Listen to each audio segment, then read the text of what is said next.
Hey there, it's Silver. This is Mortal Sin. So this video is like a year in the making because this game is really hard to record. You'll notice it has a really interesting, unique art style, and the good thing about that art style is it looks really freaking cool, but the bad thing about it is it makes this game really difficult to actually put on video. Back when I originally wanted to cover this game, I actually used an upscaler to render my desktop at 4K so that I could record at a really high bit rate in order to make the video not look like a blocky pixelated mess. And the footage came out okay, but it still wasn't really the quality that I wanted to put out, so I ended up kind of putting it on the back burner for a while until I could figure out a better way to record the game. However, not too long ago, the developer actually put out a major update for the game that altered the art style a bit and made it a bit easier to record, as well as adding a bunch more options of how you can increase or decrease certain parts of the art style just to suit your own preferences or to suit a better recording software, the experience. And that was a really helpful update, but then there was talks of like a whole new level editor being created that allowed the developer to like replace all of their current dungeons and stuff, so I just kind of kept waiting for more updates to come through, and now that there's been a lot more updates, and in fact that big level editor update has come out and stuff, I decided it's finally time to take a look at this game. So I've done what I can to hopefully make this video look not garbage. Unfortunately, I can't really control what YouTube does with a video that I hand it. Whatever its compression algorithm decides to do is kind of out of my hands, but the best I can do is to hand it a really high bitrate, high quality video that isn't already losing a bunch of detail so that hopefully it can preserve a lot of that detail and not look like crap. So I altered some of the options. What you're seeing in the background is not exactly how the game looks out of the box. I've reduced, actually completely eliminated things like blur and grain effects because that will just chew the video up terribly, so I've gotten rid of those. And I've also drastically increased my recording bitrate and stuff just to sort of help it maintain more detail, hopefully. So hopefully this video comes out looking good. As of right now, in editing, it looks fine, so hopefully that translates to a video that isn't a garbled mess. So what even is this game anyway? Well, it's a first-person dungeon crawler, as you can probably tell, and it actually calls itself an action horror dungeon crawler, and it's got this sort of campy horror, almost like grindhousey style to it that I really find endearing and quite nice looking, and that's just beyond how it visually looks, but it's also just about the theming of how its dungeons work and how its enemies look and things. It's all kind of exaggerated and very gory. In fact, one of the main mechanics is a dismemberment system for all the enemies. So the way that it works is you will choose a class, and each class is a couple of different things. There are a set of passive effects that sort of determine how that class plays, also an activatable kind of ultimate ability that's on a timed cooldown, as well as a starting weapon. And the interesting thing about the weapons in this game is you'll find tons of loot as you go through the dungeon, but you'll never find a weapon that you can't use as your class. It won't drop useless things for you. So this means that selecting a class is also technically selecting the types of weapons that you're going to be finding. And this is a roguelite, so it is based on a run-by-run basis, but there's a good amount of meta progression and stuff, which I'll get into a little bit later. But the way that the structure works is pretty cool because it's kind of open. There are three main dungeons that you can actually go through, and you don't have to go through them in the same order every time. You have a sort of safe hub area that you'll return to in between runs, and it has portals to the three main dungeons, an actual just sort of ruined dungeon, as well as a cave and a forest. And each of these three areas has an A, B, and C route through it, determined by the order in which you choose to go through them, so you can choose any one of them in any order that you want. So if you choose to go through the cave first, then you'll go through Cave A, and then if you beat the cave, go back to the hub and choose to go through the forest, then you'll go through Forest B, and so on until you complete all three of them, and then there is one final dungeon to go through at the end that you can only access once you've gotten through all three of the others. Basically, the A routes of every dungeon are the easiest versions of them, with the fewest enemies and the least complicated traps and stuff, but the B and C routes get progressively more and more difficult. So this means that if you find one particular area that you're really bad at, then you might want to actually go through that one first. That way you're dealing with it in the easiest possible version, and then you're going through the more difficult routes of the dungeons you're better at. Each of the dungeons is separated into like 5 segments based on like series of chambers and hallways and enemy spawners and arenas and stuff like that, and then sort of a big elite battle / boss at the end of each one. And whenever you complete the sort of segment of a dungeon for the first time, you'll unlock something. And each of the 3 routes has its own sort of track of unlocks. And these can be new combo attacks, which we'll get into in a second, or new mechanics and new things you can do back at the hub and all sorts of things. And one of the things that you can unlock is an optional dungeon that you can choose to do whenever you return to the hub from completing one of the routes. So you can go through it a maximum, I think, of twice. And it's totally optional, but it's like a really hard combat challenge. Basically, that's like a really intense series of arena fights, but it has really good rewards if you manage to actually complete it. So it's something that you would only do during a run if you're very confident in your build or something, but it does have really good rewards. Now, while you're going through all these dungeons, you'll be finding tons of loot, and your power in this game is based entirely on what you're equipped with, because you don't level up or anything during a run. You have a meta level that you progress through as you complete runs by dying or winning, but that doesn't affect the power of the characters. It rather affects which classes you have unlocked. So you'll want to be finding as much new crap as possible, and you will be finding loads of it on the ground. You'll find corpses that will drop weapons, as well as chests that can have anything in them, really, including traps sometimes, so watch out for that. But you can find weapons as well as body armor, helmets, gauntlets, and greaves. And all of these can come in various different colored rarities, and of course all the colors fit the aesthetic of the game, and in fact you can change the aesthetic of the game to different color palettes entirely, which is pretty cool. You'll unlock more of these as you level up. You've also got 2 weapon slots, so you can actually hold 2 different weapons at a time and quick switch between them, which is pretty important because there is a very exacting durability system in this game. All of your weapons, as well as all of your armor, have durability gauges, and they will go down just by using them. You know, your weapons will lose durability every time you smack something in the face with them, and all of your armor will lose durability when you get smacked in the face by something. So armor and weapons in this game can be very disposable, because a lot of them don't last very long, and you'll be finding loads of them on the ground, so you need to constantly keep yourself updated.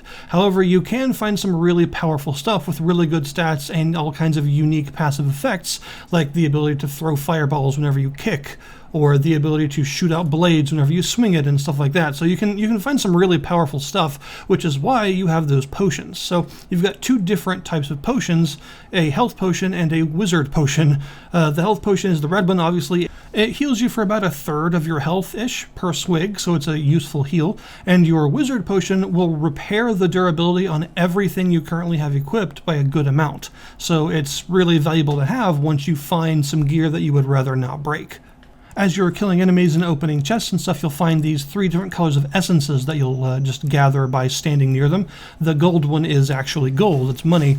The red and blue ones fill up a potion gauge of their respective type, and once the gauge fills up, you gain 1 of that potion type. So you can gain more of these potions just by doing well, killing enemies, and finding statues that will give you large amounts of essence and stuff. And you can hold a maximum by default of 4 of each of these potions, although depending on the gear you have, there are ways to expand this. But where the game really shines, of course, is its combat. This is some really, really good first-person combat, and it's clearly influenced by like character action games and stuff because of the combo system. So you have a basic swing combo for every weapon that you can equip, and each weapon works differently, as well as a charged attack and a whirlwind attack if you charge even longer, that causes you to spin around and swing and do your sort of spin to win kind of move that's really powerful, but does kind of leave you open if you're not careful. But there's a lot of canceling in this game that is really important. In order to really get good at it and live past the first dungeon, you're going to need to learn how the game's mechanics work a lot like a sort of Devil May Cry or Bayonetta adjacent experience, and learn a lot of animation canceling and stuff. So you have various combos that you can perform, and several that you can unlock just by completing the dungeon runs and stuff. And these are done by just stringing together specific moves. So like, for instance, kick and light attack in quick succession causes a thrust attack to happen that's a little bit different depending on the weapon that you're using. Obviously, really light weapons are like a quick jab forward, whereas really big, heavy weapons like greatswords and stuff, which are like the size of your entire body, they have a much longer lasting, sort of far-reaching poke. And you have a whole bunch of these different combos that you can string together at any time. And you can, at any time you need to, just press escape and it'll give you a list of all the combos you're currently capable of performing, which is a nice, handy little touch. And there are a good amount of them, and you do get a combo bonus as well. So not only are they useful to perform just because they're good attacks, but they also give you this multiplier, and the multiplier is not just like a score multiplier, it's actually a damage multiplier. So the higher it goes, the more damage you deal. So if you like kick, bash, attack, or bash, bash, attack, or you can just keep learning things like that, and you'll keep unlocking new moves, and as you learn to sort of string them together correctly, you'll notice that there's a lot of animation canceling happening, and that's on purpose. So you can cancel almost any animation into any other animation once you learn the timings. Blocking is really important for this, like especially if you're doing something like a whirlwind and it lasts for a while and you need to stop the whirlwind, you can usually block with the right timing to interrupt it. Blocking is also just really important in this game in general. It reduces a lot of damage, and it can help you string together attacks a lot more quickly than you otherwise would be able to. And also there is a parry system where if you block just before you get hit, you will parry the enemy, completely reduce all of the damage to 0, and blow all of them back with the big shockwave and stuff. So when you combine this pretty robust combo system with all the various passives that each of the classes has, as well as the active ability that each class has, this means there's a lot of variety in terms of what you can actually do, and this makes the combat just really fun in general. First-person combat like this is always inevitably going to be compared to Dark Messiah of Might and Magic, because that is probably the gold standard, maybe even the platinum standard, of how combat like this should feel, especially if your game has a kick button, which this does have. And I think that the comparison is pretty favorable in this case because this game's combat does feel excellent. And if you compare it to something as good as Dark Messiah, then you're going to see that, yeah, this combat definitely holds up and is really, really fun. It's a little bit less physics-based than Dark Messiah's combat feels, but it makes up for that with the Dismemberment system. So all enemies can have their heads, arms, and legs removed by your attacks. This means that the hitboxes in this game are really precise, and that helps to make the combat feel really satisfying. Usually whenever you target a really specific part on an enemy, you will actually hit just that part. The hitboxes are precise enough to detect that sort of thing, and it is a good idea to aim for specific body parts on purpose. Taking off body parts will of course make sure that the enemy can't use those, so if you take off both of their arms then they're only going to be able to like headbutt you and stuff. But the main idea behind it is if you take off 4 body parts, I believe it is, it will kill the enemy pretty much immediately. I don't think it matters how much health they have left. So this is a way to quickly cut through large groups of enemies, is to not necessarily worry about battering down their health gauges that you don't see, but I mean the invisible health gauges that they all have. But rather it's about taking them apart quickly and efficiently to kill them all much faster. Also, some enemies can drop chests, and this is one of the things you'll need gold for. You actually have to open the enemy drop chests by spending gold on them, and they will have usually some better, higher level equipment than you can find elsewhere, so it's generally worth opening them. You can also press R whenever you want to sell whatever's on the ground and get immediate gold for it, and you should be doing this to pretty much anything that you don't immediately want, unless you want to come back to it for like destroyed equipment reasons. Most of the time you want to sell stuff immediately. You can also use gold in between dungeons at the hub area for things like forging new equipment or buying potions. There's also a mission system that sometimes pops up where once you enter a new segment of a dungeon, you'll get an optional mission to complete, like step on this plate and it will spawn a bunch of elite enemies that you have to kill, or go through this entire segment without taking any damage and stuff like that. And if you manage to complete it, then next time you go back to the hub, this character will gain some XP and be able to give you some sort of extra benefit related to the gear that you're currently wearing usually, so it just sort of makes you more powerful. And the experience that this character gains will contribute to a level that gives them some more dialogue options and some more background lore and stuff, just as a nice little optional bit of dialogue to have with the character, which is kind of cool because there aren't really other NPCs to talk to. So overall, I think Mortal Sin is really, really good. I think it's a super satisfying first-person combat system with some fun dungeon crawling and a really fun and kind of frantic combo system that makes the combat feel very responsive and precise, but also kind of chaotic in a good way. The large amount of fun equipment effects that all of the gear that you find can have can really change how your build is going to work that run, because a lot of them are really interesting and tend to have pretty significant effects. And also there's a lot of classes to unlock and use, many of which have some pretty unique effects to them as well. So that overall contributes to there being a lot of run variety in this game, which is what a game in this genre needs, really.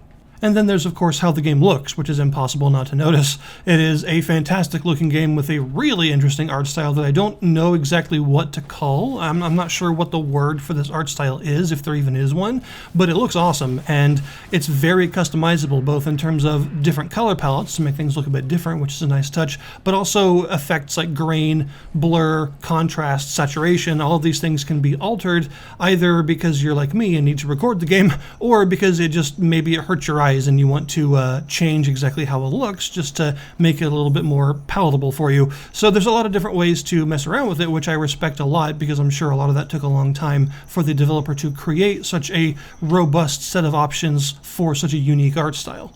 So yeah, I think it's easy to recommend this game. It's just a lot of fun in general, and I'll put the link in the description below this video to the Steam store page for Mortal Sin so that you can go and check it out yourselves.